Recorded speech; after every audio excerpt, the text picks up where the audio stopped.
দেখুন এটা হচ্ছে বাবা রত্নেশ্বরের মন্দির, আর সেদিনে ছিল রাত গাজন।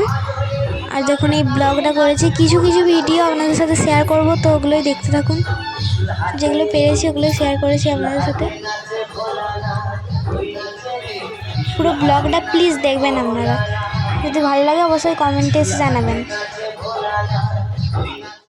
এটা হচ্ছে আসপান্না। আপনারা ভাববেন যে রাত গাজনের পরে কীভাবে আসপান্না হয়।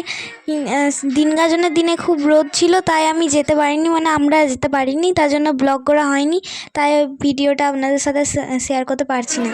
এই যে আসপান্নার কিছু ছবি আর ভিডিও আছে, ওগুলো শেয়ার করছি আপনাদের সাথে।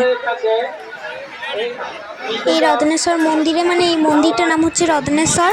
তো এই রত্নেশ্বর মন্দিরে অনেক দূর দূর থেকে লোক আসে খেতে। আসপান্নাটা সবারই অনেক ভালো লাগে। আপনারা কারা কারা এই রত্নেশ্বর মন্দিরে একবার হলেও ভোগ খেতে এসেছেন কমেন্টে জানাবেন। আর এই রত্নেশ্বর মন্দিরকে কারা কারা চিনেন অবশ্যই কমেন্টে জানাবেন। আমাদের এই রত্নেশ্বরের ভোগ খেতে খুব ভালো লাগে, তাই আমরা প্রত্যেক বছরই খাই।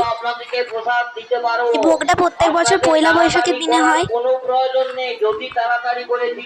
তো দেখতে থাকুন আপনারা এই ব্লগটা।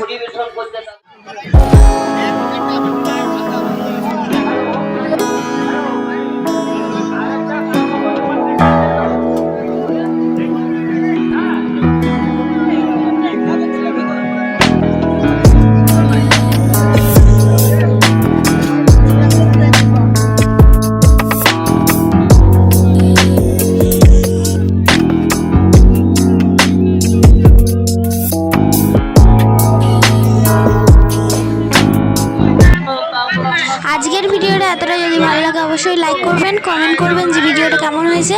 আর যারা নতুন বন্ধু আছেন অবশ্যই সাবস্ক্রাইব করবেন, যাতে এরকম ভিডিও আরও দেখতে পান আপনারা। আজকের মতো টাটা, দেখা হচ্ছে অন্য কোনো ভিডিওতে।